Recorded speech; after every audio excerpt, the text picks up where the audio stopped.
ಚಿನ್ನಸ್ವಾಮಿ ಸ್ಟೇಡಿಯಂನಲ್ಲಿ ಕಾಲ್ತುಳಿತ ಪ್ರಕರಣ ಕೆಎಸ್ಸಿಎ ಕಾರ್ಯದರ್ಶಿ ಶಂಕರ್ ರಾಜೀನಾಮೆಯನ್ನ ನೀಡಿರೋದು.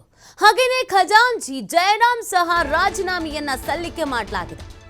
ನಿನ್ನೆಯೇ ಕೆಎಸ್ಸಿಎ ಅಧ್ಯಕ್ಷರಿಗೆ ರಾಜೀನಾಮೆಯನ್ನ ಸಲ್ಲಿಕೆ ಮಾಡಲಾಗಿದೆ.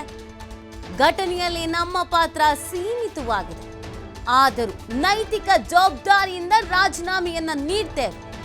ಕೆಎಸ್ಸಿಎ ಅಧ್ಯಕ್ಷರಿಗೆ ರಾಜೀನಾಮೆಯನ್ನ ಸಲ್ಲಿಸಿದ್ದಾರೆ ಇವರಿಬ್ರು. ನಿನ್ನೆಯೇ ಕೆಎಸ್ಸಿಎ ಅಧ್ಯಕ್ಷರಿಗೆ ರಾಜೀನಾಮೆಯನ್ನ ಸಲ್ಲಿಕೆ ಮಾಡಲಾಗಿದೆ. ಈ ರಾಜೀನಾಮೆ ಪತ್ರದಲ್ಲಿ ಒಂದು ವಿಚಾರವನ್ನು ತಿಳಿಸಿದ್ದಾರೆ ಅವರು.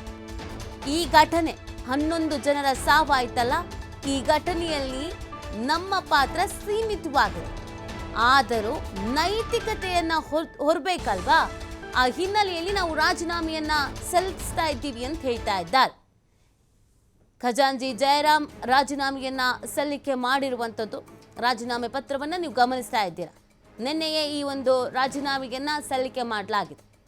ಚಿನ್ನಸ್ವಾಮಿ ಸ್ಟೇಡಿಯಂನಲ್ಲಿ ಕಾಲ್ತುಳಿತ ಪ್ರಕರಣಕ್ಕೆ ಸಂಬಂಧಪಟ್ಟಂತೆ ಒಂದು ಕಡೆಯಲ್ಲಿ ತನಿಖೆ ಆಗ್ತಾ ಇದೆ, ಇನ್ನೊಂದು ಕಡೆಯಲ್ಲಿ ಕಾರ್ಯದರ್ಶಿ ಶಂಕರ್ ಹಾಗೇನೆ ಖಜಾಂಚಿ ಜಯರಾಮ್ ರಾಜೀನಾಮೆಯನ್ನ ಸಲ್ಲಿಕೆ ಮಾಡಿದ್ದಾರೆ.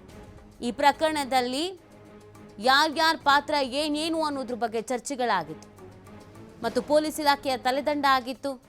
ಹಾಗೆಯೇ ಸರ್ಕಾರದ ವಿಚಾರದಲ್ಲೂ ಕೂಡ ಒಂದಷ್ಟು ಬದಲಾವಣೆಗಳಾಗಿತ್ತು. ಅದೇ ರೀತಿಯಾಗಿ ಕೆಎಸ್ಸಿಎಲ್ಲೂ ಕೂಡ ಈಗ ಬದಲಾವಣೆಗಳಾಗ್ತಾ ಇರೋದು. ನಾವೇ ರಾಜೀನಾಮೆಯನ್ನು ನೀಡ್ತಾ ಇದ್ದೀವಿ ಅನ್ನೋದನ್ನ ರಾಜೀನಾಮೆ ಪತ್ರದಲ್ಲಿ ತಿಳಿಸಿದ್ದಾರೆ. ಚಿನ್ನಸ್ವಾಮಿ ಸ್ಟೇಡಿಯಂನಲ್ಲಾದಂಥ ಕಾಲ್ತುಳಿತ ಪ್ರಕರಣಕ್ಕೆ ಈಗಾಗಲೇ ಕೆಲವರನ್ನ ಅರೆಸ್ಟ್ ಮಾಡಿ ತನಿಖೆಯನ್ನು ನಡೆಸಲಾಗ್ತಾ ಇದೆ. ಇನ್ನೂ ಕೆಲವರನ್ನ ಅರೆಸ್ಟ್ ಮಾಡಬಹುದಾದ ಸಾಧ್ಯತೆಗಳಿದೆ, ಕೆಲವರಿಗೆ ನೋಟಿಸ್ ಕೊಡಬಹುದಾದ ಸಾಧ್ಯತೆಗಳಿಗಿದೆ. ಒಟ್ಟಿನಲ್ಲಿ ಈ ಸಾವಿಗೆ ನ್ಯಾಯ ಸಿಗಬೇಕು ಅನ್ನುವಂಥ ನಿಟ್ಟಿನಲ್ಲಿ ಪ್ರಕರಣದ ತನಿಖೆ ಆಗ್ತಾ ಇದೆ.